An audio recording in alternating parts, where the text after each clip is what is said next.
SOMPA TV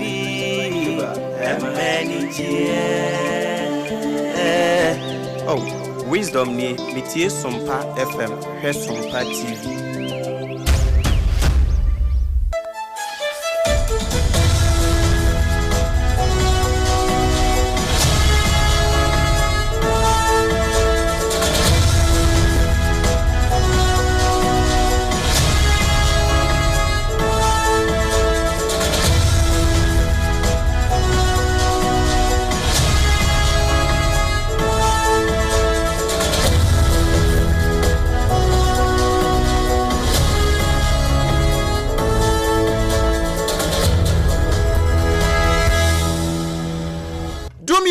abo ano ne ya se premo ato no wo man tie se man Ghana e mo bibia ha mbo bibia tena se ne akwaba dumie do kase ne ebraso na nyankopon wate ho se ekrogen se yamfa mero firi ade bo ahyase de besi ne na won calendar so se ne betena se ne de kase bi se e de abrao na mo kase no eye ne endpoint homeopathy clinic wodi ni sika wa pagya yesi nkonkon so na wo se yanto nsam ne mpeti wiase amansan nyina mu na wo bi enhunu bi entibie ne yakoso amansan mu no eno na dawroma ena ye de somwo na nso anya endpoint nko a wo aboafo bebre ebi ni onga ya e free promasid of won mo akache onga no eno ne efre ne se ma mensa so boafo ebo ma na pa wo kitchen be ma korompo a wodi ande nka ya anwam nko a no unya onga ubetimi aye stew na de aka mo ne ho na akoyie pa afei udidi wie sa no a ya no wapensu papa na wanom sa abre ye nsu kwam de wimpo no pe kasa natural mineral water nanom na abedi medase pa ubehunu sampa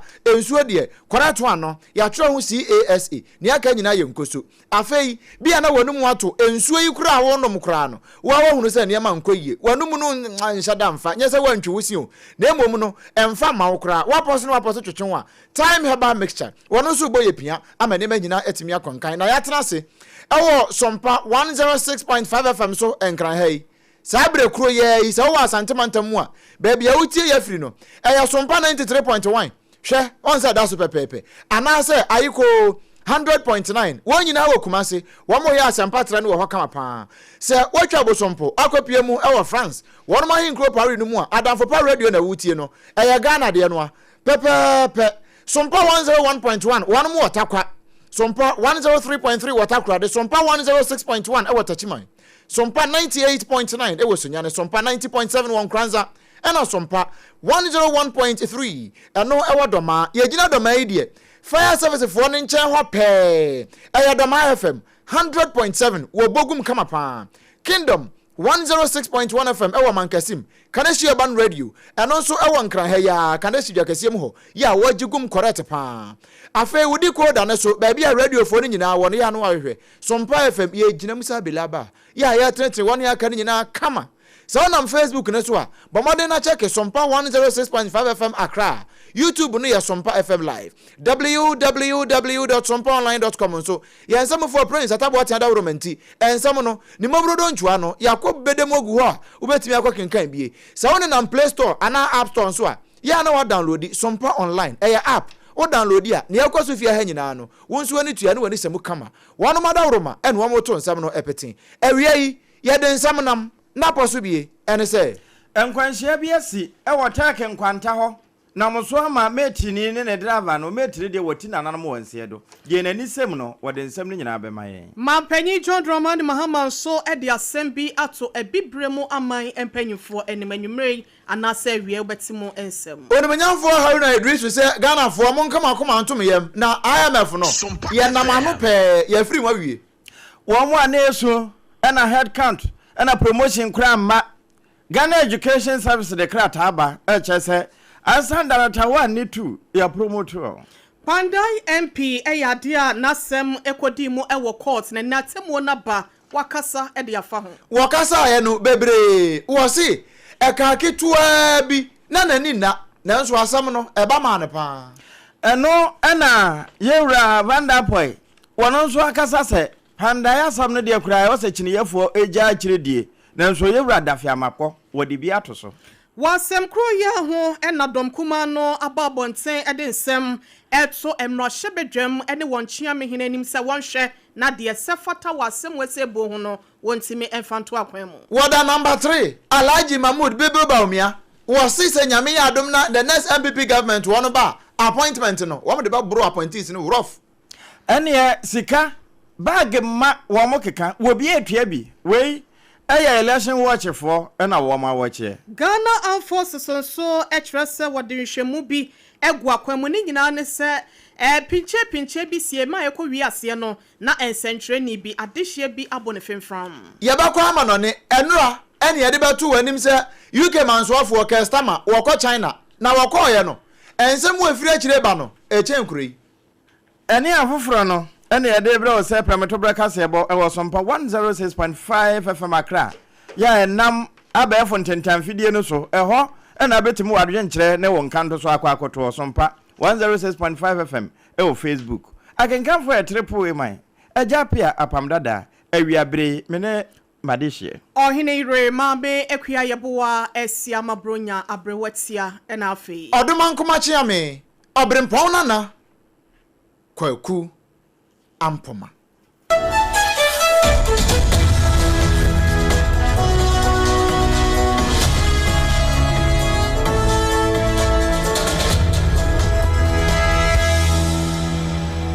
afi ensemnuni abusua bra Facebook no so share wo ho na de behwe bi na bi asem a asi no enam aboboa no pe enso munya nte ho asem na wo hwe o Facebook no so no na fi amane eso obo no wahunu kwampa obefa so abono ka ne ya makom yensa ena de kobo ani na sede na emu nsam tie no wonya adaje bobɔ de kire ba abedu ami na mitie ya mitwa miloto anse brother ni na mako ka ejam so oferi break ne akwara ni siye no ama ya na so brother say to mako kire ni number ana ka ni family break ti kwafo ka na esi won ana family break ba kwa ni shefo ta kwa na se wo omuni atofom ana se kwafo ka no anu so family break na kire time e fa ni tiri so se fa ni tiri so prensa ana odi wuye so you wanya hospital na so wuye because na mo jam go good joy dey na take ko good so yete ya ta wanya ni na tie mo bada kura na wu tina de no ni na gide mi ba odi mate oye aduma wa Sofia odi mate wa ka ni kwesi wo e mate mu we ya tafoka de kuma kwa wanzu ya tafoka na ka no odi mate na feli break na so ya Sofia ka akwa ni kwa sa akwa ni si fom Sofia ka ni 7903 ni o si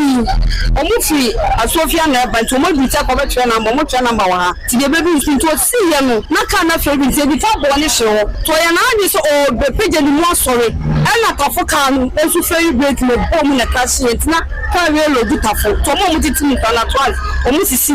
ti baba ni kwa no ti o si be dina cha loto ti ni this one is economic independence. Anwa asam no nyina no chasa one day no wote ho a wo twa ne loto ana nkwanhye ne si wo nanim na ekokọ wie ye no behwe ebi ne obusa pade do so na wuyi na omso ba akọ na obusa kas ne na yesan omso miensa ase wo mo pemo wei de ase ewo Tech Junction ya yebo so am yetiefo Afe yero ensemfu from Ghana mampanyin yero John Dramani Mahama His Excellency edi asem ato ebibremu mampanyinfo anim se ewiaso we no ebre edane anu wadane ho edi ahia ne buni mu nso a na nso abu mu bi esanse ne ko bi krase yem frene tilapia na amamuo ho nsem no na ebedane atena faako ana ne nsem wese nyina eba ye wabra wono edi wo mo ani kire mu ekodi dwumedie bi na eho no na wo kire se South Tommy and Principe Mampanyin Yeren Monya for Carlos Manuel Villa Nova wono so eden srahwe ebebo mu na no na wone no edin kita ho no ebeto mu se Ramahama ahye ede emma se ebibremu mpanyinfo nhwe na yensika sem ho ntotoye no yenye sisem wo yemfa befo kwan so na yemfa enwura no betimi aboa ametemamfo yi edie ya wo hwehwe ede aduru wan aboboa no omu ensa etimi aka yentie Yewura John Dramani Mahama ensama hodo ya yo haw eso ebibremu mampanyinfo so no obobo bi so sei ede kireye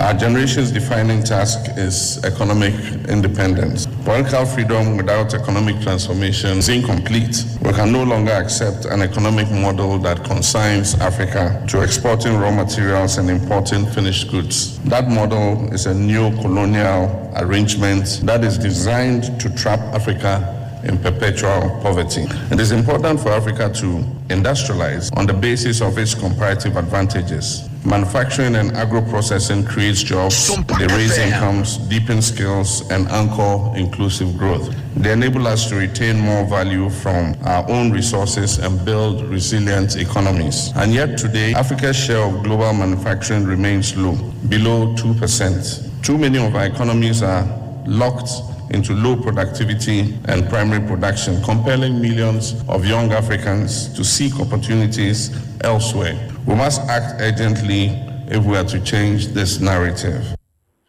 Enuachi no Yero John Dramani Mahama Kasano ampem wada. Wasan etua mo ekrese wade aye ye newiase na wankasa eno waye enu nti no wobesre se enema ahodo bi ye no yankasa obo ade ebo amamman no obo ebibre so no wade dom ye no yenhwe na yentimi enhwe so ye yemfa ni dwuma ete se de ene gold board enam so ama oman ni sika sempanyifo kire se etimi agina ye no na enema ahodo bi ekrese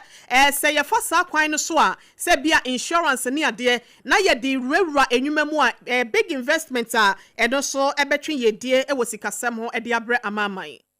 First, Africa must mobilize its domestic resources more effectively through improved revenue collection, stronger financial management, and decisive action taken against illicit financial flows. Second, we must unlock Africa's institutional capital. Our pension funds, our insurance companies, and sovereign wealth funds manage hundreds of billions of dollars. With the right instruments, industrial bonds, infrastructure funds, diaspora financing, and blended finance vehicles, this capital can be channeled into productive industrial investments. Our development finance institutions, including the Afri-Exim and the African Development Bank, must be further empowered to mobilize private capital and support regional industrial projects.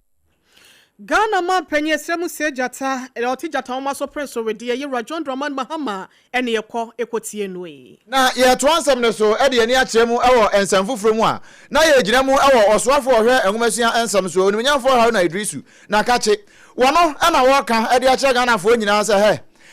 mizrimfo a ye hu onei nya de a ye be hu won bi oni so na bu kirem no se na no kotobe kuma bi a akofa be so o man ni kom ye friend say International Monetary Fund IMF no womo de nhyehyɛ bebre burakati ahonwi no am de abegu aman so nanso ni nyina no sabe papa so pa nkoma so no nye na numu ode na mom ya na ye yie mu ntia se na ye be aman ye betimi ye ho betimi aso ya kwankro ne adu ba bi ye be boma ye kachire ne de ato ye tia fa ye nema epotomanto ne de aso ye komu na afei ye de asi ye ho eno ho adwuma ene ye ne kakrakra na akato na bro akaketua bi na Ghana ye free IMF for dinum na wode nsem tudwa na ogina University of Engineering and Agricultural Sciences ai wo bunso epomantamu ena no wo mo di dwumaso bi wo ha ode sansem wo nyina tudwa na o chese no kre IMF no de wo baaye ebebo Ghana na nso ne fa bi no asa ka oman na hye ba bi pa ya ye ntimi nya hu twabere na nso ye free mu a sika sem betimi agina yie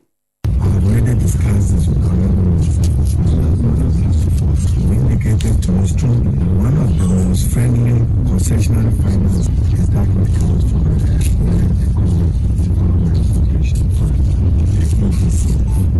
and he's happy and just preparing to walk out. I'm sure all of before the end of August or end of this year should be out. But we are sure that another minister of finance will honor the outstanding 9.8 million and the cumulative $28.6 million. Enti sani oswafo no edikan aba amane akire se no kure enkakra bi na ye free mu eno nti sika be se $8.6 million ya ye di ho nkomo nyina wietum na dede ne ba eho asem na medigusu a na me ye osan se fafa ho no eno na onimnyamfo ha na Idrisu aka aboso amane ede akire se no kure enche na IMF no ye free mu ene ye da so agina mamere num na abusua Panda ya batwe eno so na ye bobo ede akro. Yewura Vanderpoy wono na eba Ghana Road Improvement Program. Drepo no won na da no. na pani ya kasa owura lante vandapo ni kanidi ho man kan ye kura wono asa na mekan na wo se sa panda ya bato na se sei koto kire se owura mateyindam wonsan kofa na konwa na wonni suo no ni nyina kobai se wombesa tu ho na mombia e koto asem no nde wo beka se match ne ma wo monsan ha wo mo ho kura nsebre e wo sa asemi ho eno abra koto kan ho asem no eno wono nso de beto so na sa asem ya wo boss no ena majority chief whip ewo mrase badwafie ho wono anso na yesa dai mrase bejani owura Roxy Nelson dafia mapo ebe chese we de ye popa yeso sane de ndia wo kan sa ne se pani ya wono na wogiram ewo panda ho de ma wo mo Daniel na sala bakpai wono sei ewo se mempani pe baabi kura na wode ne hye nanso ni nyina mu no wo beka kire timamufu ewo panda ne na afa ene akitafo a womo mpotamu anyina se adama womo enka enema bi entototo ho ansa na womo kadia to ho ansa no engumasu asoye ena wono de krata yaba womo se promotion ne de se de na ebinum ani da kwan se womo eyo anasa emaso no baso dendenden na womo di kan kura yobi enti womo abo ho amane e de ho krata aba na committee ya womo ehwe so no ana womo chase we nya womo nko fair wages and salary commission wono mo kobi enwachi public service commission wono mo nso kobi sada ana GS ankasa no womo mpanimfo nso eka ho enti assistant director 1 director 2 womo de niam nkrata nyina aye adwuma ya sesei womo apromote safo no sada ebe na womo ehwe katua nsam so womo nkonko yira bibia nsa nkofa katua dada no emma womo ntina safo nyina ebo mpempe ekokotena ho na pronkurukuru wa ho no na yewura da na efeyi wono na ni amansan de nkuta ho ade ma enwumasu aso ye no wode na nsa sakrata yase na waboso se we nyina womo kan no mempene His Excellency John Dramani Mahama wo hye bobi kira achachafo se wo ba womo a womo entinkamu akam womo a womo position ni womo dibre bi ma yira nyina no obema womo asan asasafa enti wei edi adanse se bo sha wo hye ye no eho ekatua ni bi no na sanyada enam roshe bedwene di ma de hye ya wonom ewo pandai abato ampasua so ye ramat unyindam ne ho eba asem e ma chesem nsem nyina da no ye de bi ebo mo esanse NDC amanyoko no nipa wone no ejina ye epra ba no ewo akonwa no edimu no eya de a wono soso chese wonte ne ho ase ewo abato 2024 no course one kenkan ye munte no fa woni se kwa afe ya ye wura no Matthew watimi aba begina mu ewo mrahye bedwam no wasade asem no ekodan Tamale High Court se wonom enka bi manesansa ase entiasie bi anhyeda ankoso ewo abato ne kenkan so ni mu neno ena Tamale High Court ekwa asetena no wonom egena asem no etomu ekire se isina na sa abato bedwane hwe na wonom entimi fa abato foforo enhyehye so ewo mrahye bedwa konwa no ewo pandan no ho eno ena ye Ramat unyindam ya wogina mu wo MPP amanyoko ni dimu ya wono ena ye mrahye bedwane no oche se da bi asem wese watena ne to so eka ne nsahye ndam famu a enye ye ewo wontene menteme ho asinte no ena court wo wan fuchini ye ebi de da bi achi eno ntene se panyin na wogina mu wo NDC amanyoko ni dimu no wawura mu ewo Tamale High Court dia ene Supreme Court batan ye wo megan ma senso no wono so bewura wo ho ena chese bibia betimi atwa wo ho eno ada asetena koso wo Supreme Court nipa num ajagefo nintifo no motena se ene asem no wo ma monkrokura mpanyimfo no ana ene tena so ene omo yeye na omo wie no emu nipa nan ekirese ye Ramatiu eya ade a wono akonwa no enkoma no enya ade a wosa abato foforo bia koso biem ene mu ba konso ekọ edema NDC amanyoko ni no neno ena atemo no ekire no yewura nyindam waba abonte aba bekasa ekirese wono ansa krapo no owura Supreme Court no na wa prepare na adwan kasa wode gidie ene enyintumu esu ni adwen ene kwa wo senfa woni se beto benkum anase nifa no wobegye atomu ti se na kwa ma ne dia wonyankopon ena woda na se Obviously, I didn't know the outcome, to be honest with you, because you are in opposition and looking at what happened in Tamale. I knew very well that I won this election. I was going to court and I told my God that, look, I have nobody to speak for me. I've trusted in God for some time now, and I hope and pray that by the time the judges will speak, God will speak through them. And I was prepared for any outcome. Although it was clear on the law that, look, you have 21 days to file a petition, and after 21 days, you don't have that opportunity. So when the Akotia case came and the Supreme Court had ruled and accepted 24th of December 2024 as the original Gazette date, which was unanimous, there was no any dissenting views, it was unanimous. And looking at their petition that was filed on the 25th of January 2025, it was clear that if we really want to uphold the dignity and sanity of our courts, this verdict should come and it should also be unanimous. But in this country, what I saw from Tamale, I wasn't too sure. So I just said, go, okay, God, let your will be done. And whatever comes out will be it. And I call a quote here no na some no was sign at was so be a much at Yami and the young canocre as in pain was in the pain. A stroke a crad and one must say as a quarry run no. A sansa will be a one and a quarry run no. One no na by na bentino. And found said the Simua broke my no for no, not a bibet to me since no dear drone dear, one dear one young watching your collar. If they say we should go back to the ground and have elections, I know I was going to run that election with the state, not the candidate, where you have all the state's powers, you have all ministers, CEOs, everybody will come there and we all know what is going on when it comes to such elections. It's going to be tough for me. I was hoping that the people of Kwanda will speak. And if they decide otherwise, that is destiny. Na beya diama mesansa kwanta kro enkamenu amamu ni nyina na eba bekọ eya akense sanse nipa na amene no eba kwagina mu no wono na aban na abawei eye onimonyamfo ya wono ejina mu semra hwebedwani edi ama eye panda bato mpesua sofo Yewra Matthew Nyindam na Matthew Nyindam amfa ne nsem no anso hɔ a wode kakra to aso se wono afinie ya wono to abade ma no se wo ma emra hwebedwani legitimately wo so ma to abade ama no nanso asumdwe pa ye fe na asumdwe ya no obetime de atena emrase badwam ho na mpo wakona bato mpesua so a wakotena no MP's office ewo constituency wo na jamo ba yes ekrasenes was nurse na nka wono mo abon komo kakra na wo mo hawo no mahia de watimi aye bia mo wanya asumdwe ba kusi afintam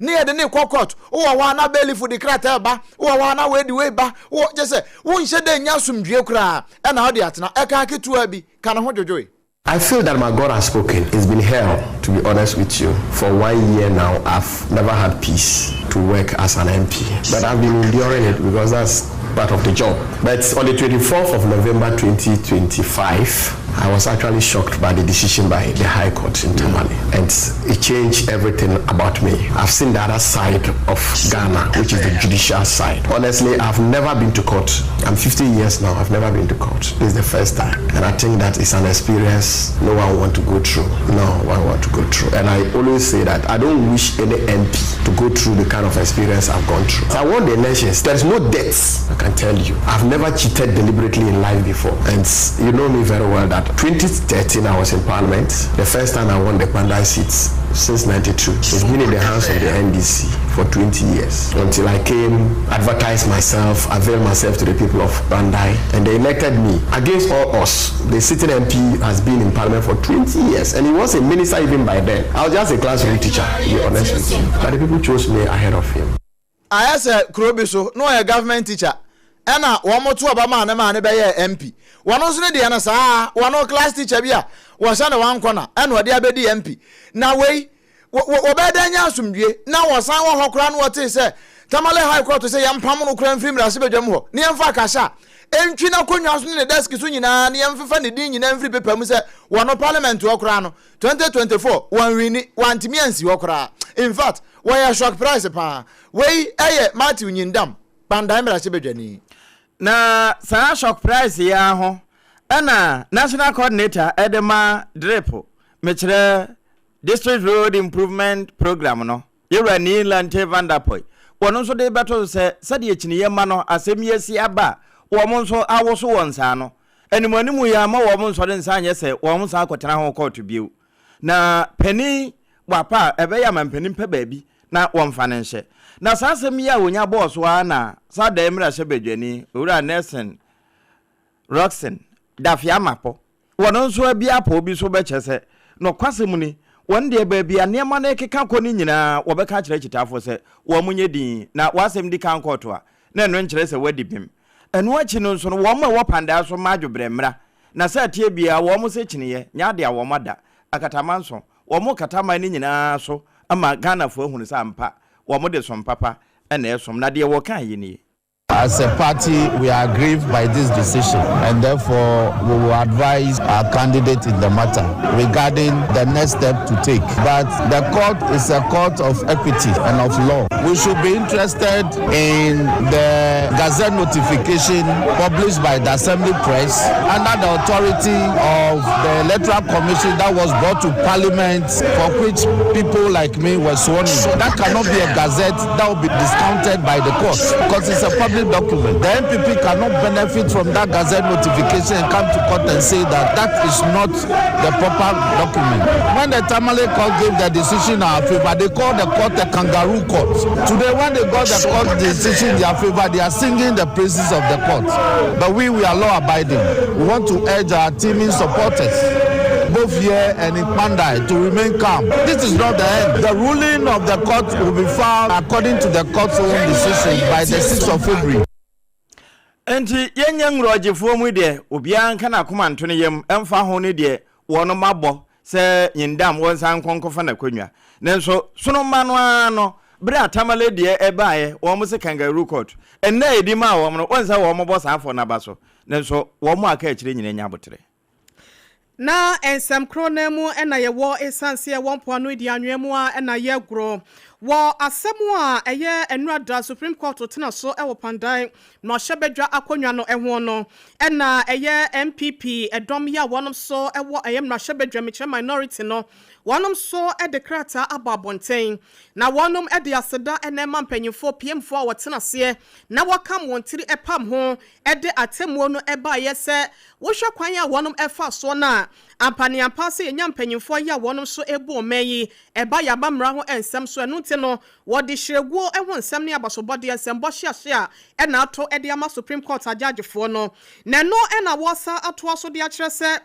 atemu na bawie no ma obi ya wono ewo mra hyebedwam ho so ye mra hyebedwani o so ye de benyo enkonkogina ho na wo mekasa kasa se na den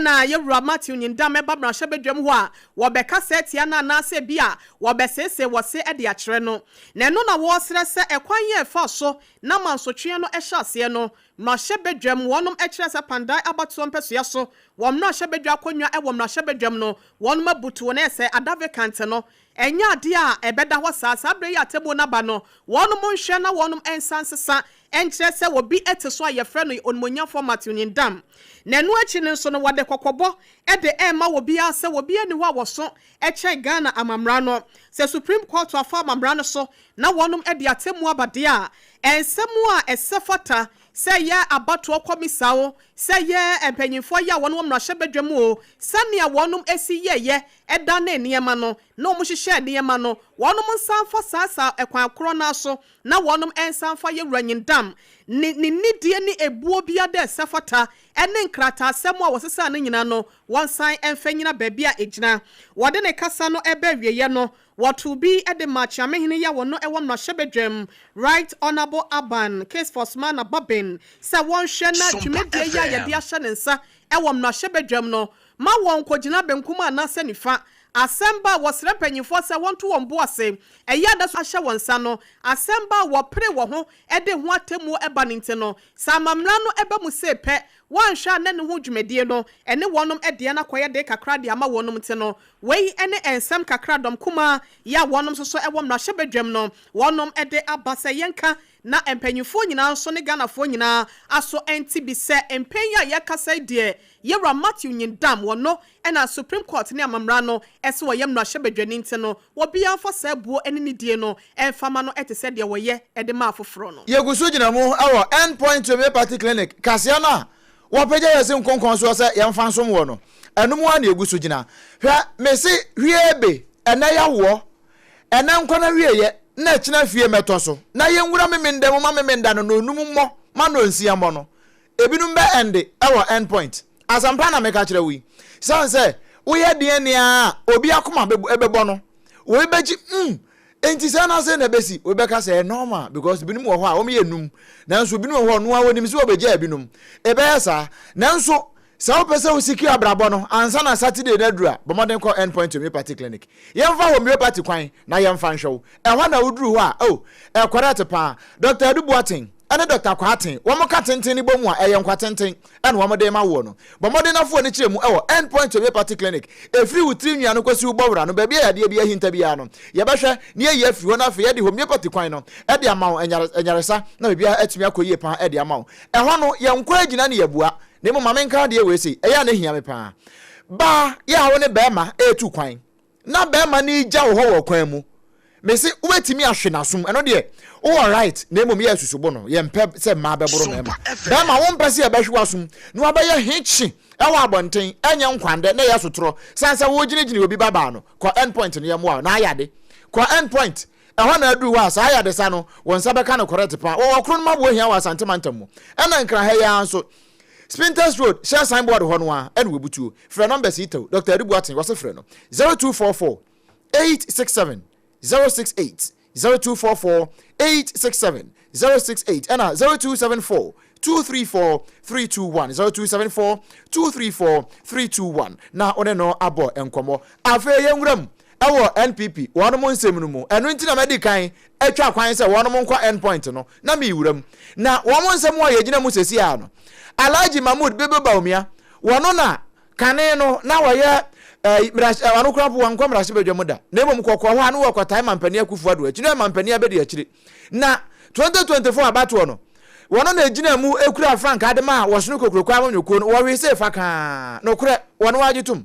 na wakasa wakanipa numu a wonu mo prese wo mo nye frank anu nko no mo nko gitumi no 2028 no wona to so 3 number 3 wo se nyame ya dom na wo mo de frank anu ma no na wo fa na se dwapade na wo de kwa gitumi ni free and this for 2028 no ba consequence bia ba to ampesu bia so no appointees no one consequence 10 appointment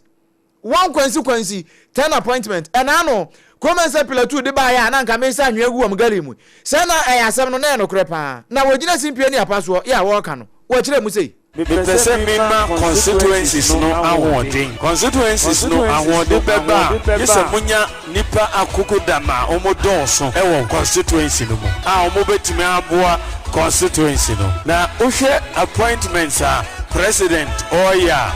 two types bako local appointments at the municipal and district level. Then the second category president emano any national level appointments. Our national appointments there are about 7,000 appointments are president etimiye me share appointments no yen targeting appointments no to strengthen the constituencies. So out of the 7,000 appointments me be 3,000 of the 7,000 ama constituencies no directly ebana sano ube say every constituency wenya appointment kura ubenya 10 national level appointments per constituency no kura na wan tie sompa akotie de hia ahanu oka no one constituency 10 appointment na wo wie kura no eno wose da bi wonya ne sekotira janan no nyase ya mo appointment na betna ya say me de me ye youth organizer na am appointment ni amete ho no a me pe na me ye da bi wo ba na wanya adwuma no a wo be yi wadi na omoba na omoji omoni na omonye adwuma no me yi omodi na be nipa foforo aba be sha omona iso na wetimi aye adwuma no ebe ma constituency no awode asempa wo hoi etia wo ba na wanya adwuma no se ne aban na pe no Mahmoud Baumia ban no wade ba 2028 no wanya ne se ne wo pe no a obeyi wadi simple kra we ya futuo ya ode ma delegate no abusu abra Facebook SOMPA 106.5 FM Accra YouTube near SOMPA FM live na fe be watch ade if you see something say something eno abanda dana ni bre ho pa na election watch foni wo mo so wo ma hunu bibi e wo so na ba na wo mbeto no ade chia memene ye yi ho na sika de wo mo de foforo kra san ba begum ni se hunti obi bia wobɛkɔ saa mpɔtɛm ho ana wobɛkɔ nsa homa no ho na wani bɛhunu bibi no wɔm de ahoma bi atodwa sɛ ntɛntɛm frɛ ɛwɔm sɛ wɔm aka kyerɛ abatɔ kɔmisa so wɔm fekyere na nipa ma n'ani na hɔ wɔn sɛ biribi sɛ ɛkɔ so a wɔno nso wɔ ho kwan sɛ wɔbɔ amanneɛ na mmom wode de kan gye toll free wɔ credit wo ne credit wotumi frɛ 0800 32 43 24 0800 32 43 24 saa homa wobɛtumi afrɛ so deɛ nti a election watch fo ɛka ne sɛ wɔn hwehwɛ mu a wɔn ayɔ ya wɔn de krataa no kora ba sɛ sompa ya ne yɛka ɛkɔ baabia na obia nso tibie sɛ wɔn ma hunu ne sɛ aba na asonofo ɛkɔ akɔto no sika bepie mu papa obia betua bi ɛne wɔn anyi twe na wɔn anyi adoa na ɛno saa no ɛna wo hu bia na wabɔ amaneɛ titiri ne nsɛntwerɛfo no na mo ade pɔto na yɛde atotum na amanse ahunu de yɛkɔ so enti 0832 43 24 abusia yɛkɔ nsɛm foforɔ mu ana yɛwura mu ɛwɔ ɛtifi ɛpo yɛ mantemo na Ghana Armed Forces mpanyinfoɔ ɛna de krataa aba abɔnten ɛkyerɛ sɛ nansɛn wɔyɛ ne ɛde menteme ho ase bi a ɛkɔ so nketenkete wɔ hɔ no sɛ wɔnom ɛtena fofo ho ɛbɛda ne wɔnom kwayente no wɔnom ɛde krataa ɛba abɔnten ɛde kɔkɔbɔ anam so ɛde ama adehye nyina da dia ɛdi nkan no Ghana Armed Forces mpanyinfoɔ ɛkyerɛ mu sɛ wɔde hwehwɛmu mapa ɛde egu akwan mu ne nyina da no ɛfa sɛntwerɛni bi a wɔkyerɛ sɛ nano dwoade ya no January bosomi da neto so aduonu ensia wɔkyerɛ sɛ enipa bi ɛkɔto hyɛ no so yɛ na yakayakadeɛ ɛde wɔnsa ɛkeka no na ɛno akyi no wɔkyerɛ sɛ ɛnyɛ no nkwada wohwɛ nansɛn so so na public transport bi ɛsɛ ɛhyɛ bi a ɛde enipa ewura mu ɛwɔ ɛyɛ walewale ekuro mu hɔ no wɔse walewale nkwantia hɔ ano ɛno so so ɔhaw bi esi hɔ ɛma kyerɛ sɛ enipa ne bi krampo fam prepraeɛ ɛma ebi nso ɛfam ɛto ayanom ɛwɔ ensie do Ghana Armed Forces kyerɛ sɛ asɛm wesi ɔmudi ho yawo na sɛnea wɔnom asi ayere bambo mu wɔ mɔden mɔ ya wɔbɔ ɛne mfifrɛ ya wɔ sam sɛ bɛya Ghana yasomdwe bua no obia ɛmfrɛ twetwe fam nanso nipa kakra bi wɔnom akɔakɔyɛ sɛ abɛbaako ya kyɛ sɛ ɛsɛ beduasa no wɔse wɔba bɛte wɔnom ɛso ɛntɛso kɔkɔɔ na wakyerɛ wɔn sɛ ɔman Ghana mu hasɛnom no wɔmɛnsɛm no sɛ wode kokromoti kɔ ɛyɛ yɛde sotorɔ ɛna ɛgya wo kwan Captain Veronica Adwo ahen wɔ no ɛna ne nsa ɛhyɛ krataa yase ɛna wɔkyerɛ sɛ wɔsrɛ ɔman Ghanafoɔ nyina sɛ yɛnhwɛ na yɛntimi ɛnyɛ bumua wɔnsobɔnsobɔ no wɔne nipa yɛmmoa sɛ bɛyɛ asomdwe boa no yɛntimi fa n'anim ɛntwitwi fam sansa asomdwe we no ne boɔ ɛden nanso yɛnkɛle sika ɛmfa ɛnkɔtɔ na wɔde bi akɔakɔma media houses ahodoɔ nyina da yɛ a wɔkyerɛ sɛ yɛn nso yɛmmo akyerɛ bi na yɛnka nkyerɛ obi a sɛ ɔmunya rehyɛmu ɛwɔ ɛyɛ asrafoɔ mu sɛ bɛyɛ a wɔn so wɔn dwumadie no ɛbɛtimi akɔyi sansa bambɔ ho nsɛm deɛ wɔbɛhwɛ na ɛtimi ɛkuta wɔnom abrane bambo ya prosifo ya adwuma bi wɔ asante mantam mu na ne edi kan ma mu sɛ awia yi wadidi sɛ unya ne di ya aduane a wokodi no ne awokɔtɔ titiri pa abɔntene no ɛyɛ abusa vendor no sɛ yɛ gobew sɛ yɛ waachew sɛ yɛ fufuo ne awotɔ bia no banku ni body tilapia yi die bi kura mpo na akɔtɔ a tilapia no kɛseɛ ne bie no ɛno bi na awokɔtɔ a yɛ abusa sɛ what the spices bɛn na wɔde yɛyɛ still no setɔ no mepacho nam no what the seasoning bɛn wɔde fa ne kokromoti no ɛde wurawura ne ntokro ne ntwia so hɔ no ɛyɛ deɛ ya sɛ wɔntimi anka sɛ ilelei mento sɛ wɔtimi ka onga ɛno deɛ ne watwa fufu amana tɔ nkwan mu na so wɔtimi ka sɛ promasido of deɛ ne bi yellow one no no bi no wɔde yɛyɛ ɛno so deɛ tɔ ne saa no deɛ correct pa na emom sɛ wɔka baako no bi anaasɛ wɔbɔ nkoso ne so a ka kyerɛ ne sɛ o na no ho aba na ɛyɛ a wonya obi menkɔ ho bio apɔ na nam de ama apɔ kronkron ɛnam de ama no mesrɛw sɛ promasido of ne pa wɔn de aba no Dr. Tedros mo wɔn wɔ WHO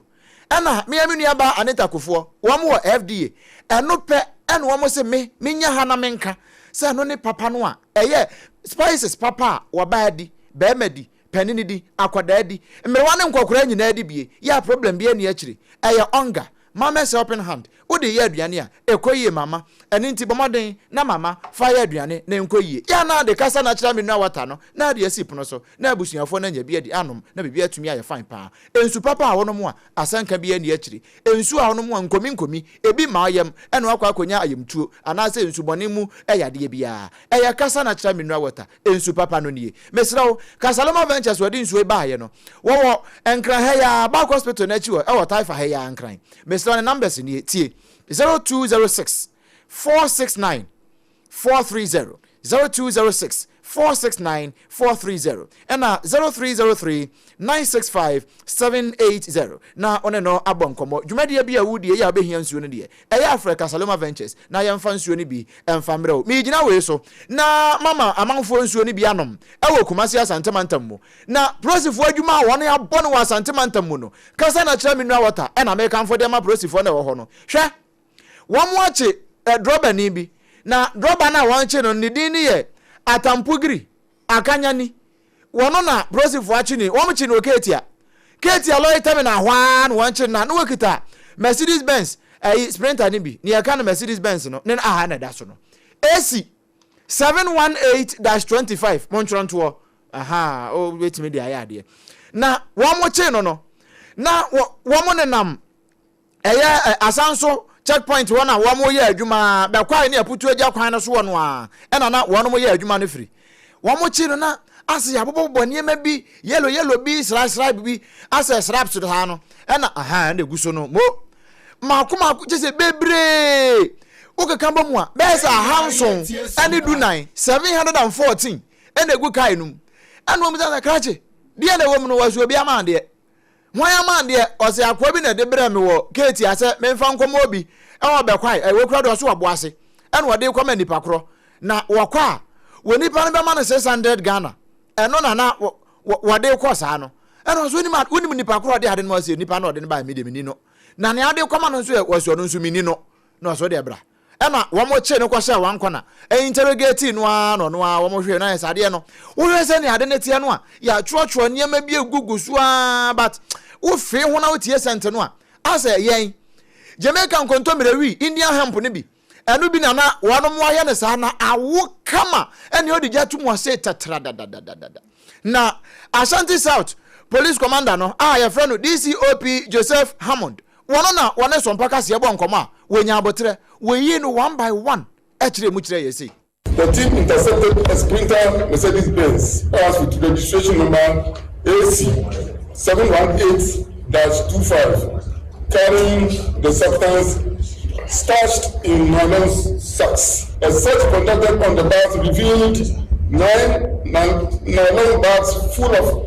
714 slabs of compressed suspected to be Indian hemp. When questioned about the source and destination of the goods, the suspect driver told police that it was given to him by an unknown person around KGTI lorry station to be delivered to another unknown person at Obuasi at the cost of $600. Meanwhile, the exhibit drivers are retained and the vehicle impounded by the police for further investigations. Furthermore, the suspect driver will be put before court this morning for necessary action. Now, drop off one in the tie sompa and one majes one. Enti me no kasa wie yai, one de na kwakoto. Ba wa be du mu di akire, one ba kwa fa ba sesia. Nanso DCOP Joseph Hammond nyaba, wo chese akanyani atampugri. Ya wanya 50 years. One wache no 714 slaps. And one can boss ni nyina so ya de marker black ni bi permanent one no. And one de actual POWER power. Na esa de wo mu no, power pa.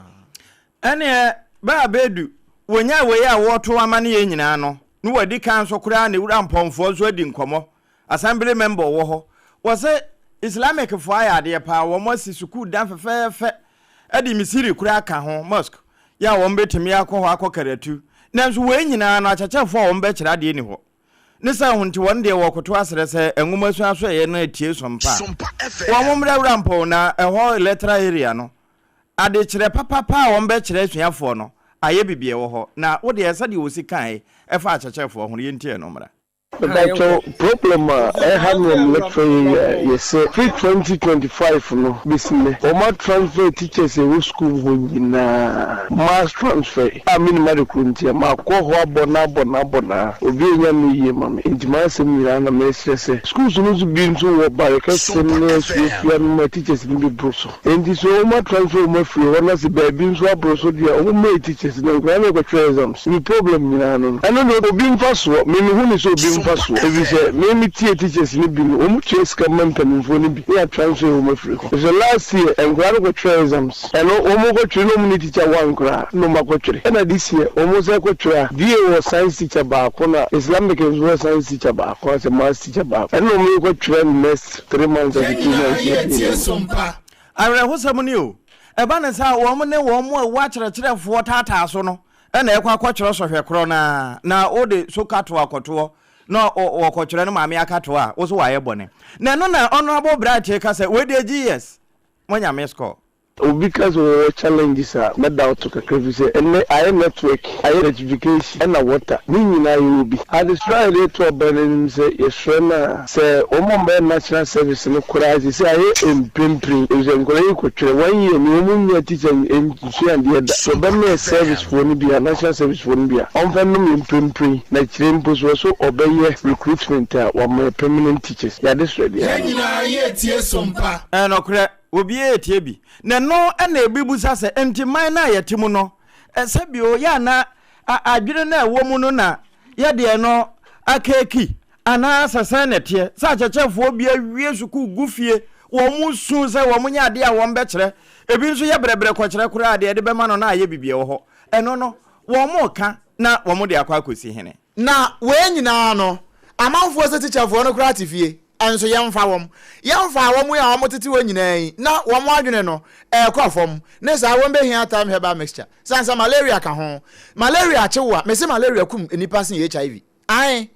nanso se wan hwe na wan pe time herbal mixture ni bia nkoda ne be ko school say ya wom nya teacher ni ma na mechira de sansa bia na mpatam ho malaria ho mo pe time herbal mixture ni bi sisi puno so chechefo no ba na mo de ma won wonu mo to na wontibi ni a time herbal mixture no eno na beboa wo wo waposo no waposo twetwon pa time herbal mixture eno ne correct one ye betimi aboa Dr. Tafriji aduro na asam na American yo eye nubna nutane hahama ene ye de aye aduro no eno nti eye dudo pa de ye ni bia ene ya no correct ne yetimi boa e ma ne ma nyina akoyie no sanse twere ne se muni aduaba no na mo mfa hahan no emfa nsa ya de bia na wo pedodo no watu aton 0244 417 0244 417 669 sana nso ma se enya na wo pharmacy ni herbal shops nyinam na emom oba pemfo ba wo ma akoda nufo na akoda wo nya mfinhia dumienu de adroi enya mawo ye dane ye ho simaba na ensem a ye di kan broso ansa na bi afi na wo ba na poso bie ene se GS aboso say promotion no assistant director 1 ni 2 wo mo de aba ama yewra fenyi kura kratai ne nsasha ase Mampenyi John Dramani Mahama so ahye bibremu mpanyifo se wonhwe efasesemo emre wonsi kasem se be yadehye ye die no wobetimi anyade ama won Oswafo hwe ahomasu asem so man Ghana mu se IMF enche bia na ya frim ayra ho se mesi wo Tech Junction kam yensade kwobo ani na ewie meti ni hura asia chai kofa ni tiri so de ho twa loto ne na nisem no wona boy amane Pandan rashe bedweno monya format nyindam so ede atujwa e wakase so se na waye prepared pa sample na wode asem no ewremo e wo Supreme Court no Alhaji Mahmoud Baumiase se waba one consequence 10 appointees eno obeyi afri ho eno ye party no mu nipa no a obeyi wo no kakra saa na ye dane ye ho ye ba ye ko China customer or China on is Xi Jinping o mo bonkomo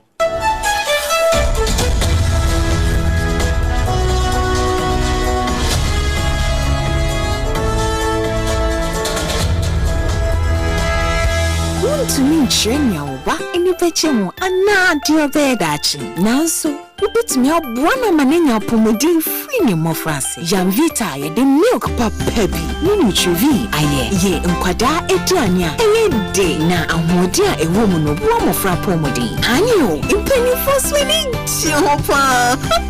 Mawobano apomodi ni mofrase Janvita gumo do bebre Janvita, a delicious way to grow. FDA aji ejodi yinkrato yatum.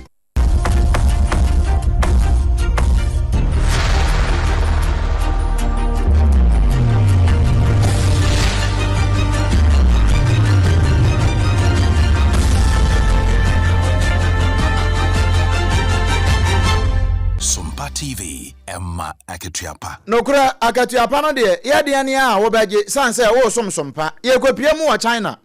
Na China Beijing pe ehwo na yewi. Ehwo na Xi Jinping wodi ne mampani na wone UK wono wo ho a wono mo elbo nkomo a enra na ye de betu wanim say wo kwa China. Ene Beijing mpanifo na wo ho na kwa akodi nkomo na wo ko no wodi business associate makoma kwa diosia ena didi na chikroye na wo ko ye wo se AstraZeneca ya na ano COVID ba ye wo mo de ba wo yen wo mo kwa akobie ne factory kase our China wo mo de over 1.8 billion anu wo kwa akwose mu ankwesi be 2030 die wo mo de ba ya adwuma pa na wo gusu a wo kasa no na Xi Jinping e wo ho enu wo chese o se wo mo ye nu betumi bia ama se UK one money China wo mo mfimfini ho no aye visa free unhia visa enu akoho na Xi Jinping e kasa no we kan say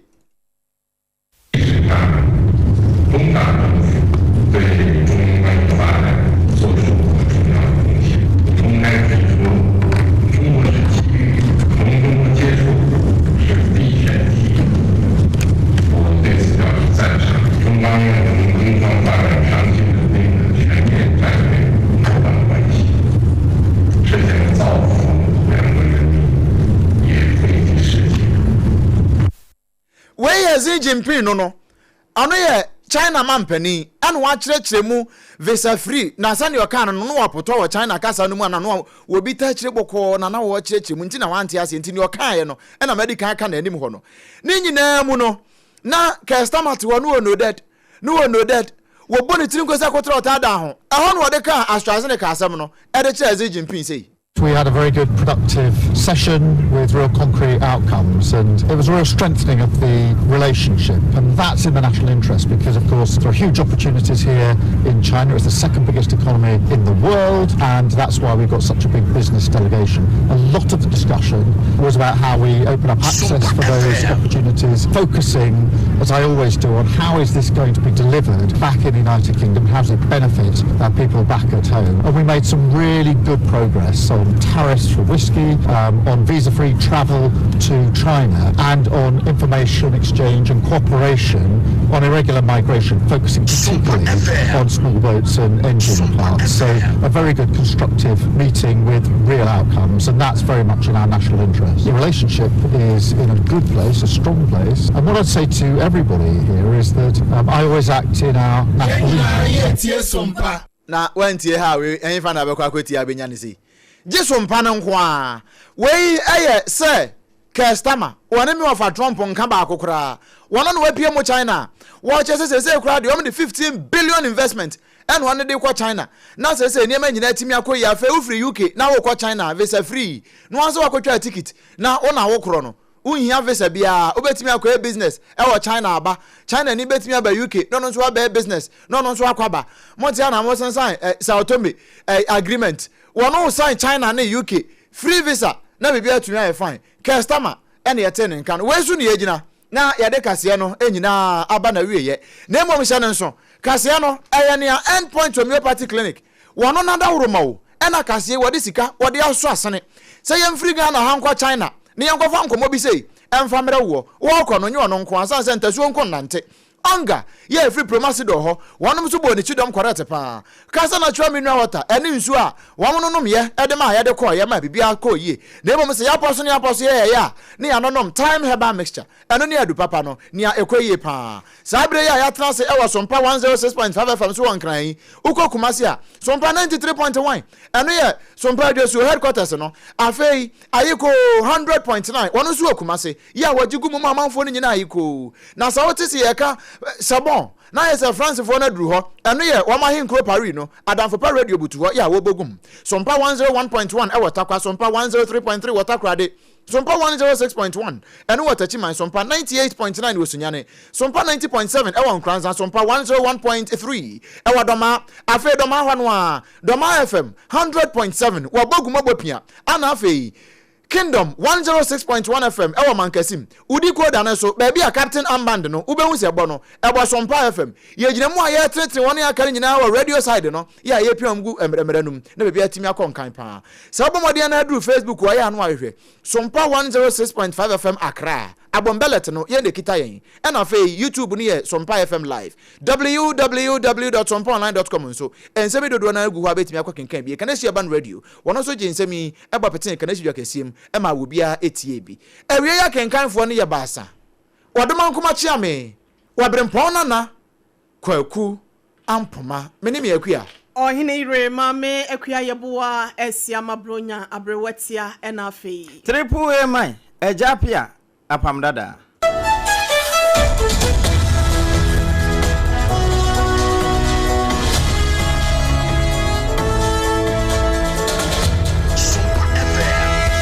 to reach